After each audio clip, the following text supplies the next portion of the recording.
Cannabis strains are often classified as either sativa or indica, depending on a number of factors.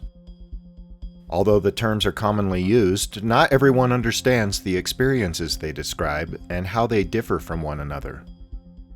Understanding these terms requires knowing a little about their history. In 1753, cannabis sativa was classified as a single species. 32 years later, a second type of cannabis from India was identified. Its characteristics were sufficiently unlike cannabis sativa to warrant a new species, so it was classified as cannabis indica. To this day, sativa and indica are accepted as the two major subtypes of cannabis. Because sativa and indica each possess unique characteristics and produce distinctive highs when smoked, it has been common to classify cannabis strains as one or the other. In more recent years, however, there have been a number of crossbreed strains known as hybrids that combine characteristics of both sativa and indica. Some hybrids approach a 50-50 mix, providing an all-over head and body high. Others tend to lean one way or the other and could be classified as sativa dominant or indica dominant. Given the wide variety of crossbreed strains, it is more accurate to look at sativas and indicas as two ends of a spectrum rather than one or the other. As an industry standard, sativas are identified by the color orange. Indicas are associated with the color purple. Hybrids are identified with green.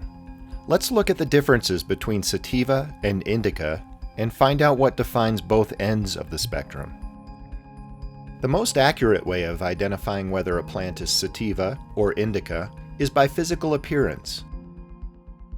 Sativa plants grow tall and thin, reaching heights of 10 to 20 feet. Indica plants are short and bushy and generally grow only 2 to 4 feet. Sativas have long branches, while indicas have shorter and fewer branches by comparison. Cannabis sativa matures in 10 to 16 weeks and can yield anywhere from 3 ounces to 1 pound per plant. Cannabis indica has a much shorter maturation time of 6 to 8 weeks and produces only 1.5 to 2.5 ounces per plant.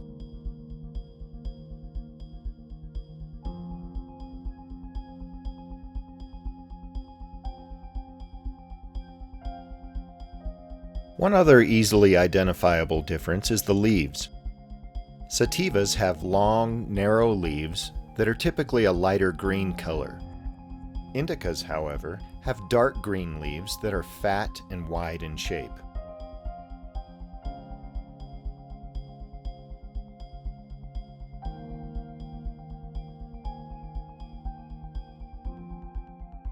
Another difference is in the buds the plants produce. Sativas create long buds that are sparse and wispy. Indica buds are shorter in size and more tightly packed, making them dense and heavy. Sativa buds might be red or orangish in color, while indicas might have a more purplish hue.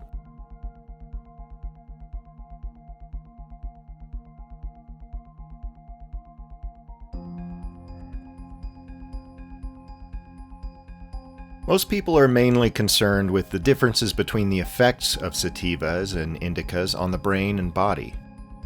Overall, sativas result in an energetic, uplifting, and cerebral high. They are great for stimulation before performing mental and physical tasks. For this reason, they are often consumed in the morning. Indicas deliver a sedating, relaxing, full-body high. They are great for fighting insomnia and are typically consumed before bed. The effects of sativas are mostly centered on the brain.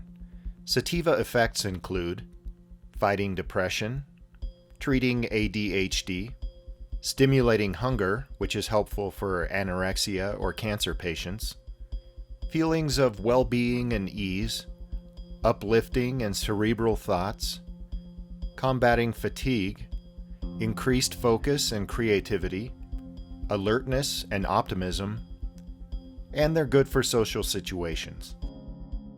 Indica's effects are mostly felt by the body. Indicas fight insomnia, relieve chronic body pain, relieve spasms and reduce seizures, can treat fibromyalgia, multiple sclerosis, or lupus, relieve headaches and migraines, relax muscles, and relieve anxiety or stress. Indicas are commonly associated with couch lock, or a strong feeling of physical sedation. As you know, the Cannabis sativa and Cannabis indica species were discovered at different times in different parts of the world. Although they share many commonalities, the plants are different enough to warrant two separate species, and they thrive in vastly different conditions. Sativas originated from equatorial regions where the growing season has relatively even photoperiods. This results in day and night cycles that are almost the same length year-round. This means sativa varieties from these equatorial regions can complete their vegetative growth state under a 12-hour light regime. The flowering is only triggered in the plant after it has thoroughly completed vegetative growth.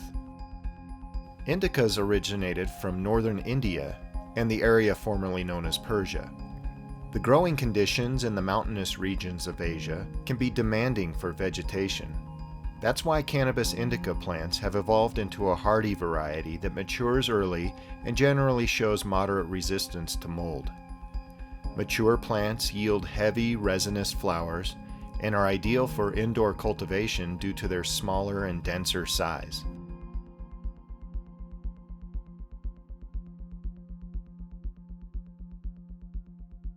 Sativa varieties produce a smell and taste that is very piney and earthy, like the kind of aromas you would experience walking through a forest. Indica strains are typically sweet and fruity. Among them, you'll find all sorts of berry flavors, including blueberry, blackberry, and strawberry. You may also notice patterns in the way that sativas and indicas are named. Sativa cannabis strains have been associated with the name haze due to their psychoactive effects. Indica is associated with Kush strains because they originated in the Hindu Kush mountain region of Afghanistan. Whether you prefer the stimulating head high of sativa strains, or the body-focused sedative effects of indica strains, or maybe even something in between, you now know the major differences between the two classifications of cannabis, sativa and indica.